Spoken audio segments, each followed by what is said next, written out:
Hello guys, તો આજે આપણે બનાવીશું સોજીના ઢોકળા. સોજીના ઢોકળા બનાવવા માટે આપણે 250 ગ્રામ સોજી લીધી છે. હવે એમાં ઘરનું બનાવેલું થોડું આપણે દહીં એડ કર્યું છે. દહીં એડ કર્યા પછી આ મિશ્રણને આપણે સારી રીતે હલાવીને મિક્સ કરી લઈશું.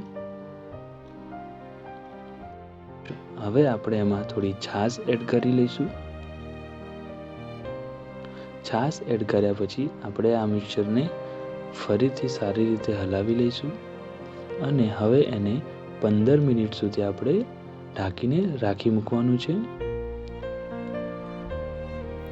15 મિનિટ રાખી મૂક્યા બાદ આ બેટરને આપણે ફરી એક વખત સારી રીતે મિક્સ કરી લઈશું.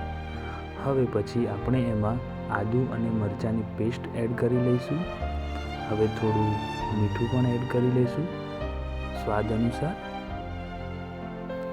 હવે આપણે ફરીથી આ બેટરને એક વખત સારી રીતે મિક્સ કરી લઈશું, જેથી આદુ અને મરચાંની પેસ્ટ આખા બેટરમાં સારી રીતે મિક્સ થઈ જાય અને એનો સ્વાદ સારો આવે. હવે પછી આપણે એમાં થોડું ઓઇલ એડ કરી લઈશું. ઓઇલ એડ કર્યા પછી ફરીથી આ બેટરને આપણે સારી રીતે મિક્સ કરી લઈશું. હવે પછી આપણે એક પેકેટ ઈનો એડ કરી લઈશું. ઈનો એડ કરવાથી આપણા ઢોકળા પોચા અને સ્પોન્જી બને છે. હવે એના ઉપર થોડી છાશ એડ કરી લઈશું. છાશ એડ કર્યા પછી ફરીથી આ બેટરને આપણે એક વખત સારી રીતે મિક્સ કરી લઈશું અને હવે આ બેટરને પાછું 10 મિનિટ સુધી આપણે રહેવા દઈશું.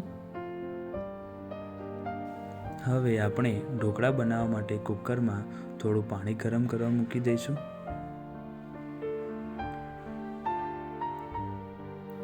હવે આપણે ઢોકળા બનાવવાની પ્લેટમાં થોડું ઓઇલ લગાવી લઈશું, જેથી આપણું બેટર પ્લેટ સાથે ચોંટી ન જાય. પાણી ગરમ થઈ ગયા પછી હવે આપણે ઢોકળાના બેટરને આ રીતે પ્લેટમાં એડ કરી લઈશું. હવે એના ઉપર મરચું અને જીરા પાવડર એડ કરી લઈશું. પછી આપણે એને ગેસની ધીમી ફ્લેમ પર કૂક થવા દઈશું.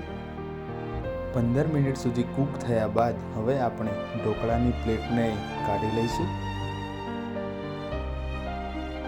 પછી આપણે ઢોકળાને ચોરસ શેપમાં કાપી લઈશું. હવે આપણે ઉપરથી ઝીણા કટિંગ કરેલા લીલા ધાણા એડ કરી લઈશું અને પછી છેલ્લે આપણે તેલ અને રાઈનો વઘાર ઢોકળા પર એડ કરી લઈશું. તો હવે તૈયાર છે આપણા હોમમેડ સોજીના ઢોકળા.